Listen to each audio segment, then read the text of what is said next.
Hello everyone, welcome back to new video. तो दोस्तों, आज मैं अपना डिस्कस करूंगा कि जैसे अभी हमारे एग्ज़ाम के सीईटी के लगभग 1.5 महीना रहता है। तो इतने समय में, इतने टाइम में मैं कैसे तैयारी करने वाला हूं वो आपके साथ शेयर करूंगा, क्योंकि ताकि आप भी थोड़ा मोटिवेट हो सकें मुझसे या फिर अपने तैयारी पे और जोर लगा सकें, क्योंकि टाइम बहुत कम है। क्योंकि ऐसे ही जब एग्ज़ाम डेट घोषित हुई थी 5 और 6 नवंबर को, तब 3 महीने रहते थे और 1.5 महीना कहाँ गया, कैसे गया, वो पता भी नहीं चला।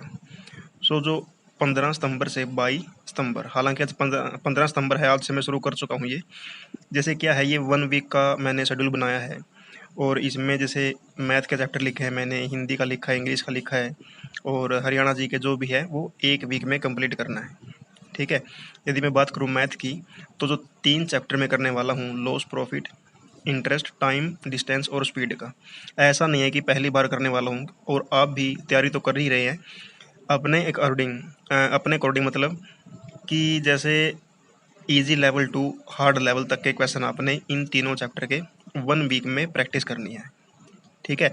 और फिर अगले दिन जो 8वां दिन होगा, उसमें इन सभी का हमने एक मतलब रिवीजन कह लीजिए, या फिर जो कुछ कमी रह गई है वो उस दिन करेंगे। ठीक है। हिंदी की यदि बात करूँ तो समास, मुहावरे और अलंकार, इन तीनों को अच्छे से करना है इस आने वाले वीक में 22 सितंबर से पहले। ठीक है। और इंग्लिश की यदि बात करूँ तो इंग्लिश में वॉइस है, नरेशन है, टेंस है, डेली 2 पेज रीडिंग और एंटोनियम और सिनोनियम।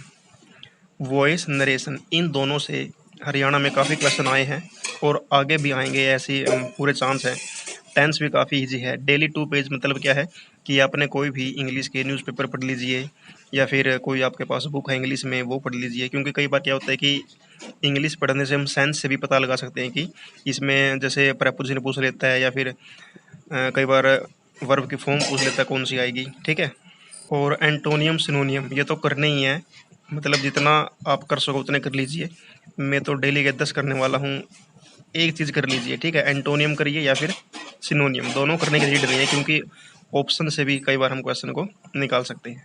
इसके अलावा साइंस में देखिए क्या है, साइंस में बायोलॉजी का रिवीजन करना है, पीएच वैल्यू और केमिकल नेम। ये दो चीज़ ऐसी हैं, क्वेश्चन आते रहते हैं इनके ऊपर कि इसका पीएच मान बताओ या फिर केमिकल नेम क्या है। ठीक है। बेकिंग सोडा हो गया, धावन सोडा हो गया, प्लास्टर ऑफ पेरिस हो गया, इनके अपने याद करने हैं।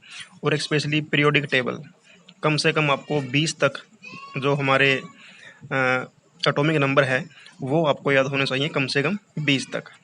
ठीक है। हरियाणा जी के डेली, ये शायद 4 चैप्टर मैंने लिखा है,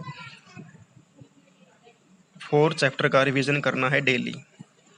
ठीक है। क्योंकि 25 मार्क्स की आएगी, 25% आएगा, तो हरियाणा जीके को आप हल्के में नहीं ले सकते। और इसी के बेस पे मतलब जो हरियाणा जीके में वीक है ना, तो उसका फिर सिलेक्शन काफ़ी मुश्किल हो जाएगा। ठीक है। और जीएस में हिस्ट्री का पोर्शन में पढ़ने वाला हूँ इस 1 वीक में।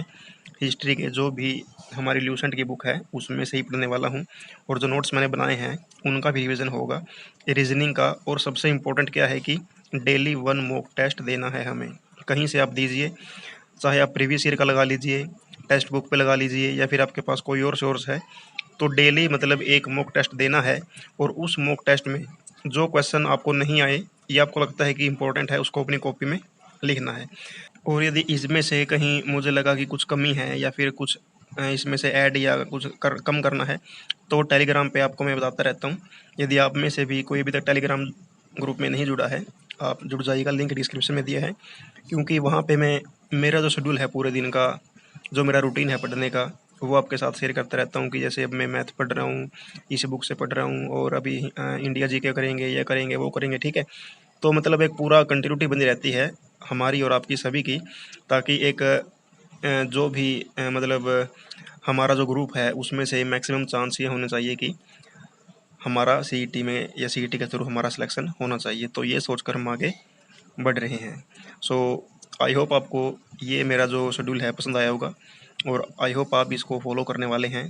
ठीक है। क्योंकि एक शॉर्ट टाइम में या फिर छोटे छोटे स्लॉट बना के यदि हम पढ़ते हैं, उसमें मज़ा भी आता है और पढ़ने का मन भी करता है। ठीक है। सो इस वीडियो में इतना ही। आई होप आपको वीडियो पसंद आई। वीडियो लाइक करें, शेयर करें और चैनल को सब्सक्राइब करना ना भूलें। सो मिलते हैं अगली वीडियो में। Thank you.